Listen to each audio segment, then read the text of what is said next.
Nous sommes de retour sur le plateau d'Africa 24 pour la suite de cette émission, je vous le rappelle, organisée dans le cadre de l'élection présidentielle dont le premier tour est programmé pour le 6 mars prochain. Et c'est justement une candidate à cette élection présidentielle que nous recevons aujourd'hui sur ce plateau. Il s'agit de Madame Marie-Élise Bedeau. Merci beaucoup d'avoir accepté notre invitation. Merci de m'avoir invité.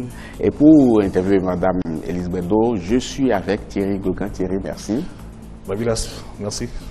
Alors, Madame Élise Bedeau, on se revoit, on s'est déjà vu il y a 5 ans.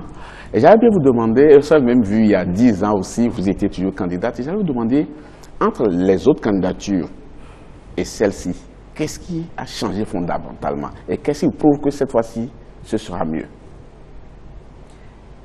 Toujours par mon projet de société,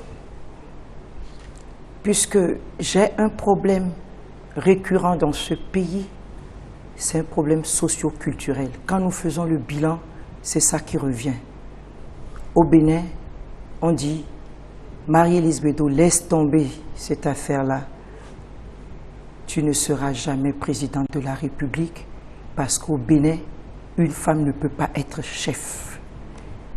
Et je m'entête, une femme sera chef. Parce que, au-delà de cette attitude négative que je vois autour de moi, je dis le monde a évolué, beaucoup de choses ont changé.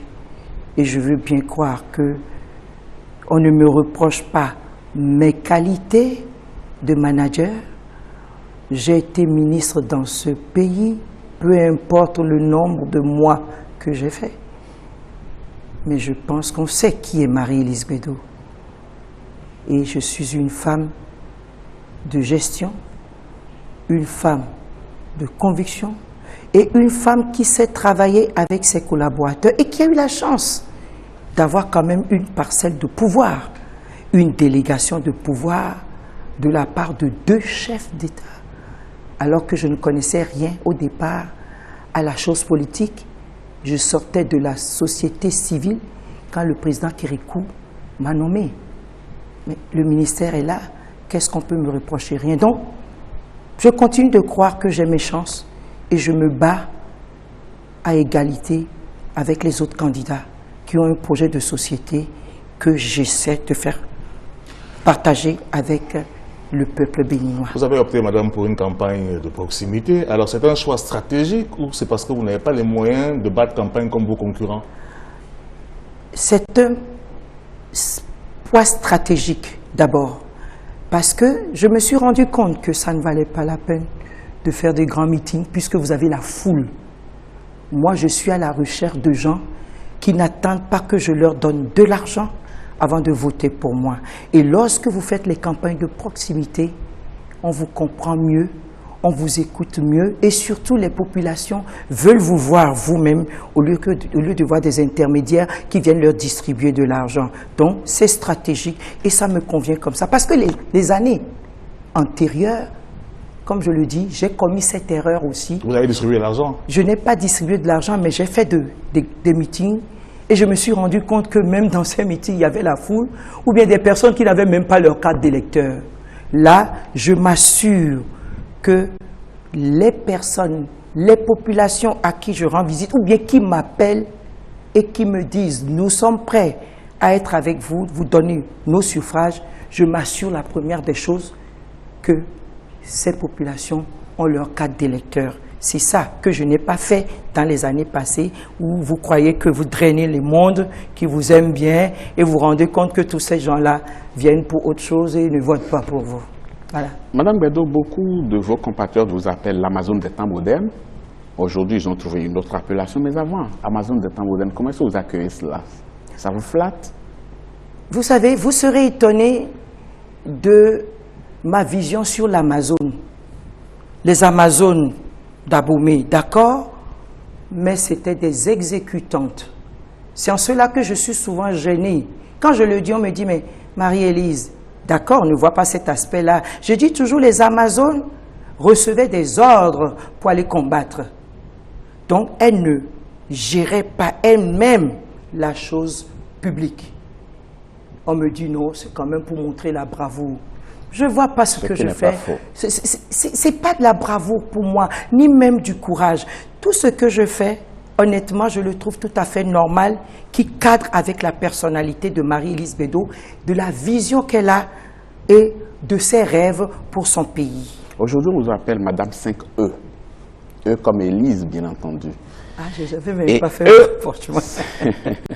Et eux, c'est-à-dire, de par ce que vous proposez dans votre société, l'énergie, l'emploi, l'entreprise, l'éducation et l'environnement. Est-ce que vous pensez que ce n'est pas un peu trop? Est-ce qu'on peut réussir quand on met tout cela ensemble? C'est vrai que c'est des mots dont souffre le Bénin, mais comment est-ce que vous allez procéder pour que l'on sente réellement que quelque chose aura bougé dans ce secteur-là? Les 5 E tels que conceptualisés par mon équipe et moi, c'est dans le social, le politique, l'économique. Ça résume les maux dont nous souffrons. Et je peux vous dire que je les appelais les urgences. Les 5 E, ce sont les urgences quand Marie-Élise viendra au pouvoir si le peuple béninois lui accorde son suffrage. Parce que ça commence par l'énergie, que je trouve aujourd'hui transversale. L'énergie à 100% en termes de production et de distribution pour le pays, la construction de centrales électriques qui vont générer des emplois aussi bien directs qu'indirects. Les emplois directs, c'est quoi? Si on crée une centrale électrique, on va donner des emplois déjà à des gens bien formés. Mais de façon indirecte, l'énergie, nous en avons besoin pour développer une industrie, les entreprises. Donc, forcément, ça va donner du travail. Et comme je dis, c'est ça que je couple pour l'emploi des jeunes. Parce que il y a le plan stratégique que je vais pour les jeunes pour dire qu'il me faut des industries pour la production, des industries pour les transformations des matières premières et comment doter ces industries de matières premières à transformer sur le terrain et avec tous les produits dérivés.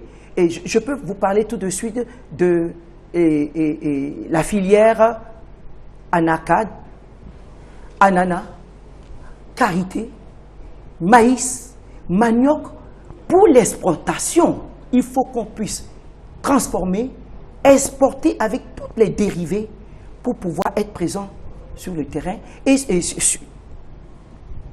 dans le monde et également pour la croissance économique. Donc, après ça, l'emploi des jeunes, le système éducatif par rapport à ce que nous connaissons, c'est-à-dire aujourd'hui nos enfants ont pour professeurs des gens qui n'ont reçu aucune qualification, qu'on a trouvé parmi les étudiants, au lieu d'engager de vrais professeurs qui ont reçu une formation dans une école normale. Et ça, il faut qu'on le fasse, qu'on redresse la situation. Puis, j'ai pensé également à l'environnement. L'environnement pour de vraies usines de traitement des ordures ménagères, des eaux usées et également pour en faire la biomasse, etc.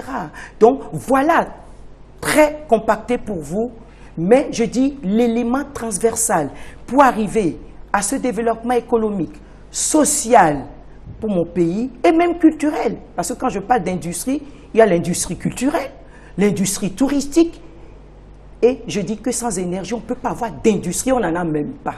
Donc, l'énergie est devenue un élément transversal. L'énergie est la base de votre programme. Aujourd'hui, c'est l'énergie, on n'a plus le choix. Alors que dans les années passées, je ne me suis pas focalisé là-dessus. Mais aujourd'hui, regardez, si on nous coupe tout de suite, est-ce qu'on pourra continuer notre débat? Et même je ris parce que l'ORTB, pardonnez-moi, la chaîne nationale, a enregistré les projets de société des candidats. Mais demandez à la population combien ont vu les projets de société de Marie-Élise Bédot d'abord et des autres. Une fois qu'on coupe l'électricité dans la zone, la personne n'a pas les moyens de s'acheter un groupe électrogène. Nous avons parlé pour nous faire connaître, pour faire connaître nos projets de société, mais les populations n'ont même pas eu ce plaisir de nous écouter. Donc c'est pour ça que je dis aujourd'hui là, l'urgence des urgences pour le développement économique de notre pays passe par l'énergie électrique. Je voulais qu'on revienne un peu à l'éducation. Vous voulez mettre en place des réformes profondes du système éducatif visant à mettre en adéquation le système scolaire et les réalités et besoins du pays. Tout à fait. Quelles sont les réformes que vous pouvez mettre en place de manière concrète en fonction des objectifs que vous avez? Les vacataires d'abord doivent disparaître ou bien on les reprend pour les former. Parce que les vacataires primaires, secondaires, il faut commencer par là. Pour le système éducatif, nous sommes tombés complètement. Les enfants n'ont plus de repères parce qu'ils sont en face d'eux des gens qui ne sont même pas capables de bien s'exprimer. Nos enfants s'expriment très mal. Or, vous savez très bien que seule l'éducation peut aider également au développement du pays. Si nos enfants ne sont pas éduqués, comment vous voulez que dans les matières qui peuvent booster l'économie de notre pays, on puisse les avoir? Donc, il faut former ces gens-là et surtout recruter de vrais éducateurs pour notre pays et former dans des écoles normales comme on le faisait.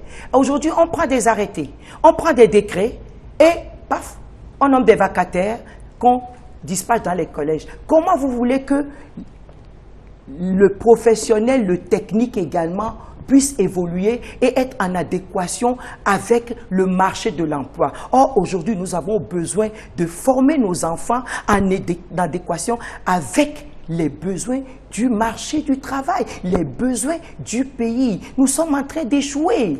Et c'est ça également qui fait grossir le chômage. Et je veux résorber ce chômage par les réformes dans l'entreprise, donner confiance aux entrepreneurs, les chouchouter, s'asseoir à la même table, discuter avec eux s'il faut faire des exonérations de taxes, des impôts pour les entreprises qui s'engagent à embaucher nos enfants de façon durable.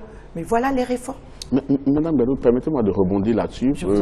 Le Bénin a un budget essentiellement fiscal et chaque fois qu'on se voit obligé d'exonérer de telle ou telle entreprise d'un certain nombre de taxes, c'est l'économie qui en souffre et pourtant c'est ce que vous voulez faire pour les jeunes entrepreneurs. Je ne suis pas d'accord avec vous. Ce n'est pas parce que le budget est essentiellement fiscal que je ne peux pas m'asseoir avec des entreprises qui sont créatrices d'emplois, de croissance économique et voir ensemble avec elles ou bien les chefs d'entreprise pour qu'on sache exactement où est-ce qu'on va. Quand je dis je vais exonérer, je serai aussi gagnante si j'ai des entreprises sérieuses qui s'engagent à résorber le chômage et engager et embaucher nos enfants de façon durable.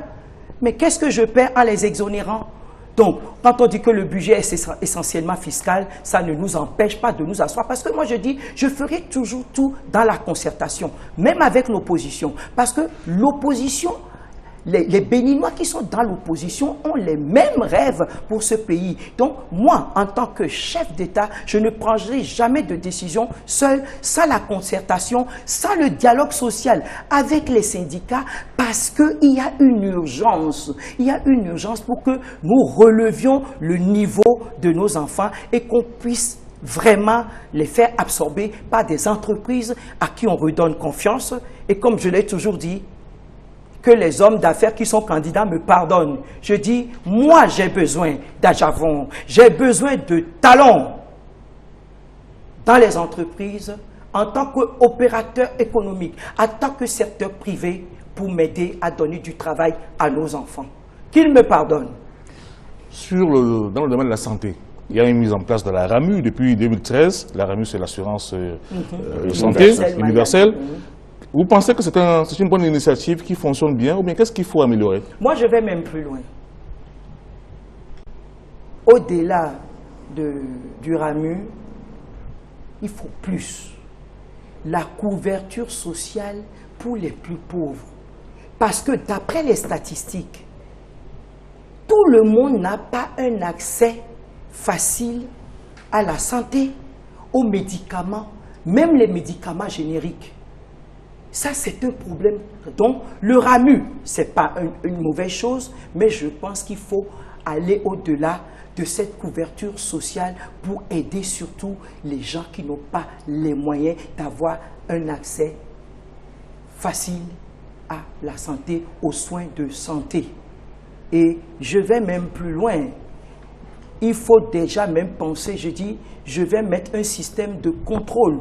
Parce que les pauvres viennent à l'hôpital, on leur prescrit des médicaments, mais vous avez des agents indélicats qui volent les médicaments de nos malades aujourd'hui. Et ça, c'est un problème récurrent dans nos hôpitaux. Comment sécuriser nos malades? Et il y a quelque chose aussi qui m'horripile, que je n'arrive pas à comprendre. Pendant longtemps, le scanner, quand on vous demande de faire un scanner, il faut aller au Togo. Comment le Togo fait? L'IRM, pareil. Comment se fait-il que dans ce pays, dans notre pays, on ne puisse pas mettre à la disposition de nos populations des plateaux pour ce genre de choses et les aider? Et voir comment, de par l'assurance les maladies, les aider. Donc, il faut creuser plus que ça. Parce que le RAMU, apparemment, bien sûr, des décisions ont été prises du jour au lendemain. Et nous avons appris qu'on n'a pas associé même les acteurs de la santé au RAMU. Ce qui fait que ça bat de l'aile. Effectivement, le Parlement vient de sortir une loi qui a légiféré dans le sens, mais il faut aller beaucoup plus loin.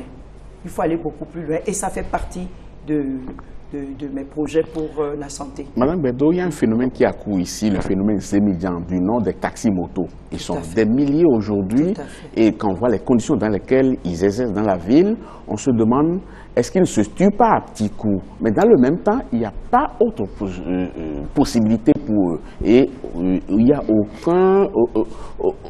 aucune compagnie de transport en commun qui se développe réellement. Qu'est-ce qu'il faut faire? Mais voilà ce que j'ai dit. Si j'ai de l'énergie électrique pour booster les entreprises, que ce soit des petites et moyennes entreprises ou bien de vraies industries, nous n'avons pas les services au Bénin, vous le savez, nous en manquons. On peut les diriger vers le transport. Nous n'avons pas d'industrie de transport dans le pays pour pouvoir au moins les recycler, les aider. Donc, c'est un problème récurrent. Et c'est ça, c'est le chômage. Absorber le chômage de nos jeunes qui sont obligés, dans les pires des cas, de faire Zémidjan. Nous avons parmi les Zémidjans des diplômés, des gens de valeur, qui ont leur diplôme de médecine, leur diplôme de droit, etc., mais qui n'ont pas d'autres moyens. Donc, on doit pouvoir régler ce problème du chômage. Et plutôt que de les laisser vivre dans la précarité et les laisser dormir sur leur moto toute la nuit dans des coins et recoins de la ville. Donc ça fait partie. Quand je parle du chômage, il y a les Zémidjans, il y a nos jeunes qui sont encore à la maison, qui n'ont jamais eu de premier emploi. Et c'est pour ça que moi je n'arrête pas, ce n'est pas d'aujourd'hui que je le dis. Si vous prenez certaines de mes déclarations antérieures, bien avant même que je devienne ministre, j'ai toujours dit aux jeunes, non.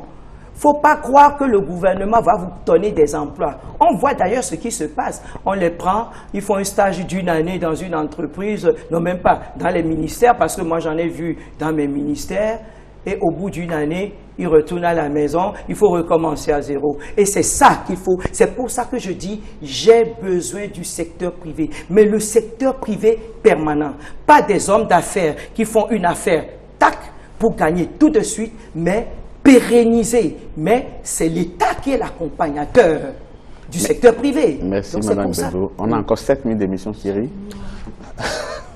Madame Bedo, au niveau de la réforme des institutions, certains candidats estiment qu'il faudrait revoir la loi fondamentale et notamment rééquilibrer les pouvoirs entre l'exécutif, le judiciaire et le législatif. Qu'est-ce que vous pensez de ça? Je suis tout à fait d'accord. La révision de la Constitution s'impose à nous. Et pourtant, on a raté l'occasion, non? On devrait la réviser récemment et ça n'a pas été fait, non? Mais oui, mais je crois que c'est la façon dont ça a été présenté. Le chef de l'État actuel a été soupçonné de vouloir changer la Constitution pour rester au pouvoir. Malgré ces déclarations, mais tout est question de contexte dans lequel la décision a été prise. Au départ, on était parti sur la base de relecture. Et je peux vous dire que nous, au sein de notre association des femmes juristes du Bénin, avec des magistrats de haut niveau, nous avons travaillé pour apporter également notre grain de sel à cette relecture. Donc une révision de la Constitution, elle est opportune. Elle est opportune, on n'a pas le choix par rapport, qu'est-ce que je peux dire, par rapport à la justice. Déjà, l'indépendance de la justice, il faut repenser l'indépendance de la justice vis-à-vis de l'exécutif. Autrement, vu les émissions intempestives parfois de l'exécutif qui veut mettre la main sur les institutions. Et même à un moment donné, on a eu l'impression, d'ailleurs on le dit, que l'exécutif était à l'Assemblée nationale, l'exécutif était à la Cour constitutionnelle, l'exécutif était à la Cour suprême. Il faudrait qu'on revoie comment on pourrait mettre chacun à sa place et dans son rôle. On va passer les quelques minutes qui nous restent encore à parler de quelques faits d'actualité. Le Conseil des ministres a pris une décision en sa dernière séance où il s'agit de ne pas aller dans le bureau de vote avec des téléphones portables, encore moins des tablettes. Je vous remercie d'en parler parce que j'avais envie d'en parler. Ce n'est pas le rôle du gouvernement de prendre une décision comme ça. C'est la Sénat qui s'occupe des élections. La commission électorale. La commission électorale nationale. Et je dis ce n'est pas bien. On veut aller à des élections libres, transparentes et crédibles. Et je ne trouve pas opportun que le gouvernement s'assoie pour prendre une décision pour empêcher. Mais ils ont peur de quoi? Qu'est-ce qui regarde le gouvernement dans le processus électoral? Donc je dis ce n'est pas une bonne décision et je souhaite que le gouvernement revienne sur sa décision parce que moi je n'ai pas arrêté de dire à mes électeurs. Moi, je dis à mes électeurs, on nous a assez volé nos voix. Moi, on vole tout le temps mes voix. On vole mes voix. Ça, c'est le langage des mauvais perdants. Non, c'est pas mauvais perdant. Les gens qui ne gagnent pas, mais qui estiment qu'ils ont gagné quand même. Dès qu'on va commencer le dépouillement et le comptage des voix, si vous voyez Bédo, 1, 2, 3, jusqu'à la fin, là où ça s'arrête, vous cliquez dessus. Avec quoi? Le moment venu, avec si le téléphone. venant à dire que j'ai 0 voix, on va voir un huissier, on sort le document, on va devant les juridictions pour faire valoir nos droits. Donc, j'espère que le président de la République et son gouvernement auront la sagesse de revenir sur cette décision parce qu'on va les soupçonner de vouloir tricher alors, mais on ne les laissera pas tricher. Je ne veux plus qu'on vole mes voix. Ils ont assez volé mes voix. C'est vrai que vous avez connu des campagnes un peu compliquées. Les 4 dernières campagnes, les 3 dernières, hein, vous n'avez pas eu un seul pourcentage, 1%. Où est le problème? C'est dû au vol, c'est ça? C'est le vol des voix? C'est le vol des voix. 1%. Non, vous n'avez pas que 1%. Je vous dis, ils passent leur temps à voler les voix. Je vous dis, les gens votent. Et puis, quand on prend le document, Bédo a 0 voix. Mais les gens disent, mais maman, mais au moins on a voté là. Comment comprendre que dans ce bureau de vote, mes voix n'apparaissent pas? Et j'ai appris, c'est pour ça que je vous ai dit que moi j'ai changé de stratégie. Je me suis battu. Je ne peux pas couvrir tout le territoire, mais j'ai des représentants cette fois-ci dans les bureaux de vote. C'était ça le crime que j'avais commis en ne faisant pas attention les fois dernières. Je n'avais personne. Alors quand tu n'as personne pour sécuriser tes voix, pour te représenter dans un bureau de vote, on se rend compte que tu n'y es pas là, puis terminer tes voix disparaissent. C'est pour ça que ça ne disparaîtra plus cette fois-ci. Madame Bédo, beaucoup de Béninois attendent encore leur carte d'électeur et ne sont pas sûrs de les avoir avant le jour de scrutin. Est-ce que cela vous inquiète? Ça m'inquiète. Parce que je dis, j'ai entendu le président de la Cour constitutionnelle dire, bon, pour ces quelques, on ne va pas faire ceci, et que les premières cartes qu'on nous a délivrées en 2015 peuvent durer 10 ans. Mais il faut savoir ce qu'on veut.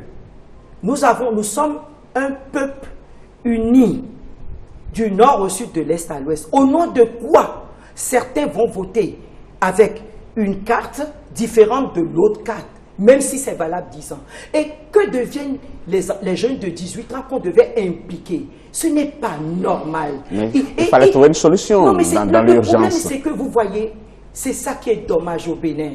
On ne respecte pas les tests. Je suis une juriste et ça m'horripile. Nous donnons des tests qu'on ne respecte pas. Si chacun faisait son travail en respectant les tests, dans les délais qu'il faut, on ne se retrouverait pas là Alors, même dans certaines zones, j'ai appris que même dans le Mouno, Koufo, les cartes ne sont même pas encore arrivées. Mais c'est quoi ça? Ce n'est pas normal. Ce n'est pas normal et je le regrette. Plus que quelques jours seulement et les Béninois iront voter. Madame Bédo, je voudrais que vous regardiez cette caméra et vous dites à ces Béninois qui nous suivent un peu partout et qui devront voter le 6 mars prochain, et dites-leur pourquoi c'est vous qui êtes la meilleure candidate et c'est pour vous qu'ils devraient voter et non pour un de vos adversaires. Chers compatriotes, 30 secondes. Hein. Chers concitoyens, Marie-Élise Bédo est la meilleure. Elle ne vole pas. Elle n'a jamais détourné. Elle respecte les tests. Et elle vous a dit, avec Marie-Élise Bédo, l'impunité qui fait le lit de la corruption va disparaître. Je dis bien va disparaître parce que j'appliquerai les tests. Il est temps que nous appliquions les tests. Et je vous dis que si on appliquait un minimum de tests, nous serons heureux. La pauvreté va disparaître. Donc, ayez confiance en Marie-Élise Bédo. Vous connaissez très bien Marie-Élise Bédo. C'est la candidate qu'il vous faut. C'est la présidente de la République qu'il vous faut pour changer tout.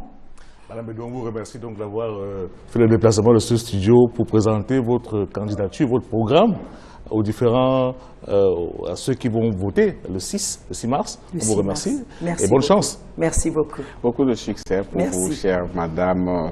Nous allons mettre un thème à cette émission, mais Thierry Vaughan, dans une quinzaine de minutes. Bien entendu, vous allez faire aussi le portrait d'un candidat aujourd'hui, non? Oui, le portrait du général Amousso. Fernand Amoussou. Bien entendu, chers téléspectateurs, vous avez compris, ne partez surtout pas. L'émission n'est pas entièrement terminée. Thierry attend avec ses invités pour débriefer les 90 minutes d'émission que vous avez suivies. Merci beaucoup, madame Bédo. Merci. On prend une pause, on vous retrouve dans quelques instants. Merci beaucoup et à demain.